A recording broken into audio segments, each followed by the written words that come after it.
सभी क्रांतिकारी नौजवान साथियों को इलाहाबाद से राजेश्वर यादव का प्रणाम। मेरे नौजवान साथियों, आज मैं देख रहा हूं कि चारों तरफ जब देश कोरोना के कहर से जूझ रहा है तो कुछ ऐसी संस्थाएं हैं कि जो आपके आरक्षण पे चोट कर रही हैं और आपके आरक्षण को निष्क्रिय करने का काम कर रही हैं। आज मैं देख रहा हूं कि तमाम ऐसे लोग हैं जो कि आज सवाल खड़ा करते हैं कि आरक्षण देश को बर्बाद कर दिया, और वही लोग सवाल खड़ा करते हैं आरक्षण पर जो कि जब ये बहुजन समाज अनपढ़ हुआ करता था, ये ओबीसी और दलित समाज अनपढ़ हुआ करता था, तो इनकी जो हिस्सेदारी है यही लोग खाने का काम करते हैं जो अपने को आज मेरिटधारी बताते हैं। और आज जब बहुजन समाज जगा है, पढ़ा है, लिखा है, आगे बढ़ने का काम किया तो इनके हिस्सेदारी कम होने लगी, और जब इनकी हिस्सेदारी कम होने लगी तो इन्होंने एक प्रोपोगंडा रचने का काम किया और ये चारों तरफ ये कह रहे हैं कि आरक्षण ने देश को बर्बाद कर दिया।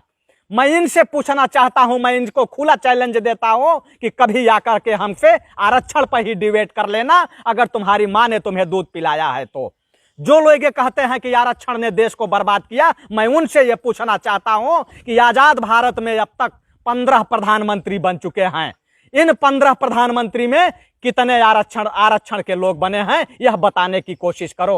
अब तक मुख्य चुनाव आयुक्त 19 मुख्य चुनाव आयुक्त बने हैं, इसमें आरक्षण वाले हैं या गैर आरक्षण वाले हैं, यह बताने का काम करो। अब तक मुख्य न्यायाधीश जो होते हैं, उन मुख्य न्यायाधीश में 47 मुख्य न्यायाधीश बने हैं, उसमें मेरिटधारी बने हैं या आरक्षणधारी बने हैं, यह बताने का काम करो। आज देश के अंदर नफरत फैलाने का काम मीडिया कर रही है, जो मेन स्ट्रीम मीडिया है। उस मेन स्ट्रीम मीडिया में तुम बता दो कि मेरिटधारी लोग बैठे हैं कि आरक्षण वाले लोग बैठे हैं। और मेरिटधारी जो अपने को बताते हैं कि हमारा तो मेरिट होता है, हम पढ़ने में बहुत आगे होते हैं, मैं उनको खुला चैलेंज देता हूं कि इनकी मेरिट जो बनती है यह पैसे के दम पर बनती है, यह पैसे के दम पे बनती है। आज जो डिग्रियां खरीदी जा रही हैं वो पैसे के दम पे खरीदी जा रही हैं। आज प्राइवेट स्कूल इसीलिए खुलवाए जा रहे हैं कि आसानी से ये मेरिट खरीद सकें और आसानी से ये डिग्री खरीद सकें। आज डिग्री खरीदने के लिए आपके पास करोड़ों रुपए हो तो आप कितना भी बड़ा से बड़ा मेरिट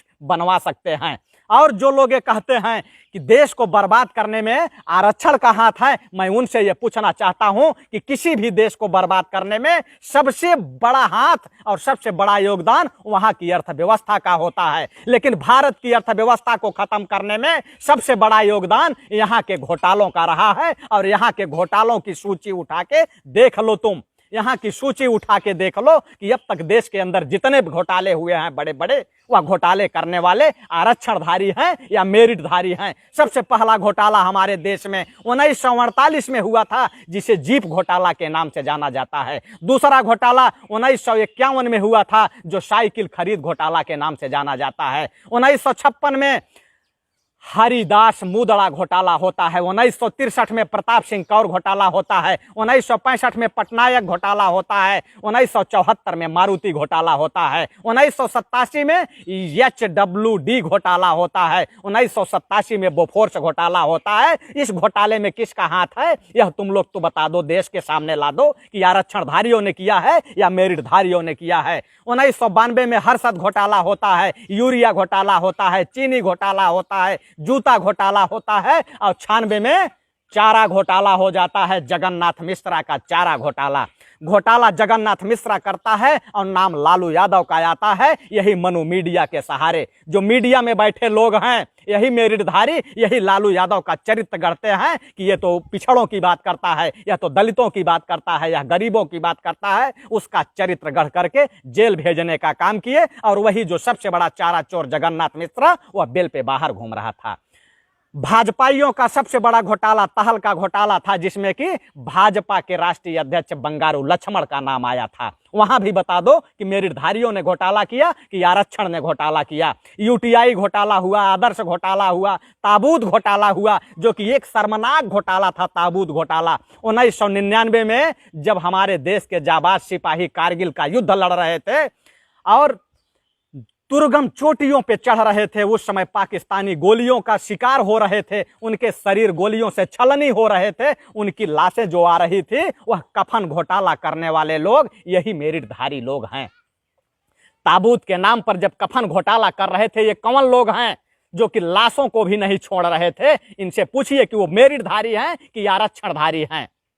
उसके बाद 2G स्पेक्ट्रम घोटाला हुआ, राफेल घोटाला हुआ, तमाम बड़े बड़े घोटाले हुए हैं। अगर उन घोटालों की सूची निकाल दिया जाए तो 3 दिन लग जाएगा पढ़ते पढ़ते कि देश को बर्बाद मेरिटधारियों ने किया है कि आरक्षणधारियों ने किया है। उसके बाद देश का पैसा लूट करके विदेश भागने वाले लोग, जिन्होंने कि बैंकों को डुबा दिया, वह चाहे ललित मोदी हो, चाहे मेहुल चौकसी हो, चाहे विजय माल्या हो, चाहे विक्रम कोठारी हो, वह जो लोग देश का पैसा लूट लूट के आज विदेशों में सटल हुए हैं, ये कौन से लोग हैं, यह भी बताने का काम करो। लेकिन मनु मीडिया नहीं दिखाएगी। यह मीडिया इसलिए नहीं दिखाएगी क्योंकि वहां जो बैठे हैं लोग वो आरक्षणधारी नहीं है। आरक्षणधारी होते तो वो देश की सच्चाई दिखाते। आज ISI से संबंध है और पाकिस्तान के लिए जो जासूसी करने वाले लोग हैं, ये कोई आरक्षणधारी नहीं है। कोई आरक्षणधारी हो तो उसका नाम बता दो कि ISI के लिए काम कौन करता है और पाकिस्तान के लिए जासूसी करने का कौन काम किया है। यही लोग हैं जो पाकिस्तान की जासूसी काम किए हैं। कोई आरक्षणधारी पाकिस्तान की जासूसी के लिए काम नहीं किया।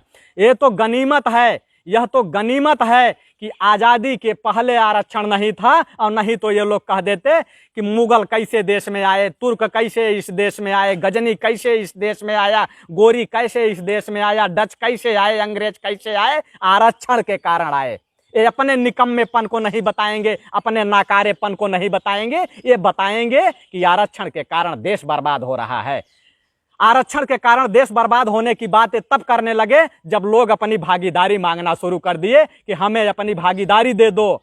तो ये भागीदारी इनको हजम नहीं हो रही है। इनको चाहिए कि ये देश का 100% हिस्सा अगर ये लोग खाते रहेंगे तब तो ठीक है। अगर आप लोग अपनी हिस्सेदारी और भागीदारी मांगोगे तो कहेंगे कि आरक्षण ने देश को बर्बाद कर दिया। मैं खुला चैलेंज करता हूं कि कोई भी आकर के आरक्षण पर मुझसे बहस कर ले कि आरक्षण ने देश को बर्बाद किया है, या एक जो खरीदारी करके मेरिट बनाते हैं और डिग्री खरीदने वाले लोगों ने देश को बर्बाद किया है, यह मैं बताने का काम करूंगा।